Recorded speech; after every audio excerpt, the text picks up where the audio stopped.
एक व्यक्ति और उसकी पत्नी सफीरा ने मिलकर अपनी संपत्ति का एक हिस्सा बेच दिया और अपनी पत्नी की जानकारी में उसने इसमें से कुछ धन बचा लिया और कुछ धन प्रेरितों के चरणों में रख दिया। इस पर पतरस ने कहा, हे हनन्याह, शैतान को तूने अपने मन में यह बात क्यों डालने दी कि तूने पवित्र आत्मा से झूठ बोला और खेत को बेचने से मिले धन में से थोड़ा बचा कर रख लिया। उसे बेचने से पहले क्या वह तेरी ही नहीं थी? और जब तूने उसे बेच दिया तो वह धन क्या तेरे ही अधिकार में नहीं था? तूने इस बात की क्यों सोची? तूने मनुष्यों से नहीं परमेश्वर से झूठ बोला है। हनन्याह ने जब ये शब्द सुने तो वह पछाड़ खाकर गिर पड़ा और दम तोड़ दिया। जिस किसी ने भी इस विषय में सुना, सब पर गहरा भय छा गया। फिर जवान लोगों ने उठकर उसे कफन में लपेटा और बाहर ले जाकर गाड़ दिया।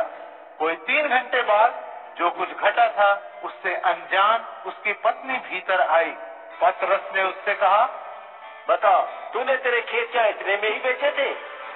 तो उसने कहा, हाँ, इतने में ही। तब पतरस ने उससे कहा, तुम दोनों प्रभु की आत्मा की परीक्षा लेने को सहमत क्यों हुए? देख, तेरे पति को दफनाने वालों के पैर दरवाजे तक आ पहुँचे हैं और वे तुझे भी उठा ले जाएंगे। तब वह उसके चरणों पर गिर पड़ी और मर गई। फिर जवान लोग भीतर आए और मरा पाकर उसे उठा ले गए और उसके पति के पास ही उसे दफना दिया। सो समूची कलीसिया और जिस किसी ने भी इन बातों को सुना, उन सब पर गहरा भय छा गया। प्रेरितों द्वारा लोगों के बीच बहुत से चिन्ह प्रकट हो रहे थे और आश्चर्य कर्म किए जा रहे थे। वे सभी सुलेमान के दालान में एकत्र थे।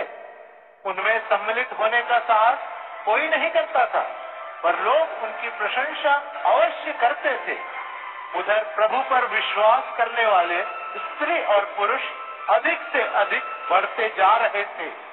परिणाम स्वरूप लोग अपने बीमारों को लाकर चारपाइयों और बिस्तरों पर गलियों में लिटाने लगे, ताकि जब पतरस उधर से निकले तो उनमें से कुछ पर कम से कम उसकी छाया ही पड़ जाए।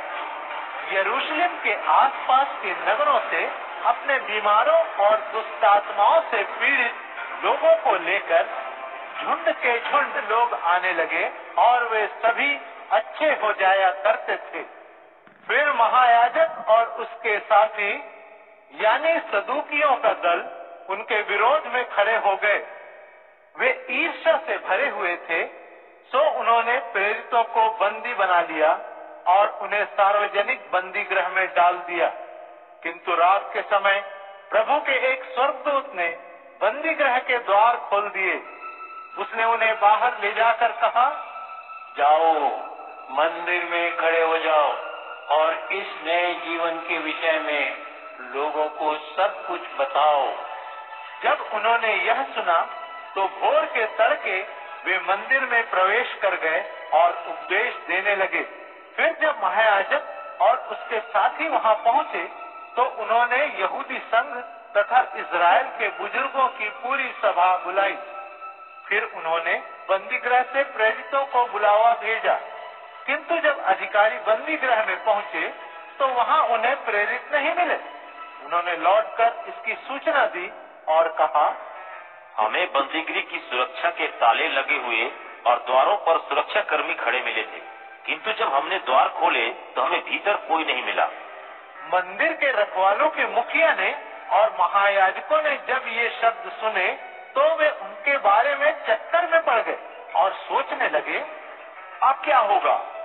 फिर किसी ने भीतर आकर उन्हें बताया, जिन लोगों को तुमने बंदीगृह में डाल दिया था वे मंदिर में खड़े लोगों को उपदेश दे रहे हैं।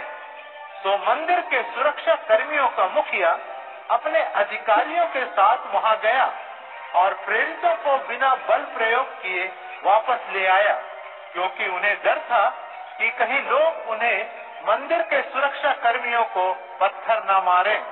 वे उन्हें भीतर ले आए और सर्वोच्च यहूदी सभा के सामने खड़ा कर दिया।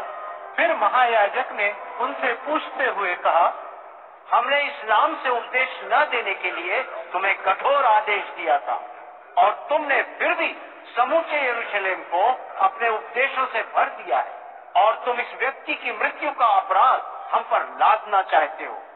पतरस और दूसरे प्रेरितों ने उत्तर दिया, हमें मनुष्यों की अपेक्षा परमेश्वर की बात माननी चाहिए। उस यीशु को हमारे पूर्वजों के परमेश्वर ने मृत्यु से फिर जिलाकर खड़ा कर दिया है, जिसे एक पेड़ पर लटकाकर तुम लोगों ने मार डाला था। उसे ही प्रमुख और उद्धारकर्ता के रूप में महत्व देते हुए परमेश्वर ने अपने दाहिने स्थित किया है, ताकि इस्राएलियों को मन फिराव और पापों की क्षमा प्रदान की जा सके। इन सब बातों की हम साक्षी हैं और वैसे ही वह पवित्र आत्मा भी है जिसे परमेश्वर ने उन्हें दिया है, जो उसकी आज्ञा का पालन करते हैं। जब उन्होंने यह सुना तो वे आग बबूला हो उठे और उन्हें मार डालना चाहा, किंतु महासभा में से एक गमलीएल नामक फरीसी, जो धर्मशास्त्र का शिक्षक भी था तथा जिसका सब लोग आदर करते थे, खड़ा हुआ और आज्ञा दी कि इन्हें थोड़ी देर के लिए बाहर कर दिया जाए। फिर वह उनसे बोला, इस्राएल के पुरुषों, तुम इन लोगों के साथ जो कुछ करने पर उतारू हो उसे सोच समझ कर करना। कुछ समय पहले अपने आप को बड़ा घोषित करते हुए थियूदास प्रकट हुआ था और कोई 400 लोग उसके पीछे भी हो लिए थे, पर वह मार डाला गया और उसके सभी अनुयायी तितर बितर हो गए। परिणाम कुछ नहीं निकला। उसके बाद जनगणना के समय गलील का रहने वाला यहूदा प्रकट हुआ। उसने भी कुछ लोगों को अपने पीछे आकर्षित कर लिया था। वह भी मारा गया। उसके भी सभी अनुयायी इधर उधर बिखर गए। इसलिए इस वर्तमान विषय में मैं तुमसे कहता हूँ, इन लोगों से अलग रहो।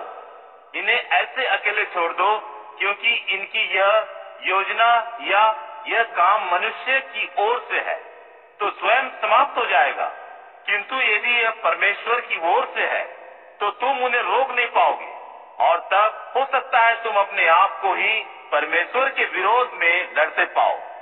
उन्होंने उसकी सलाह मान ली और प्रेरितों को भीतर बुलाकर उन्होंने कोड़े लगवाए और यह आज्ञा देकर कि वे यीशु के नाम की कोई चर्चा न करें, उन्हें चले जाने दिया।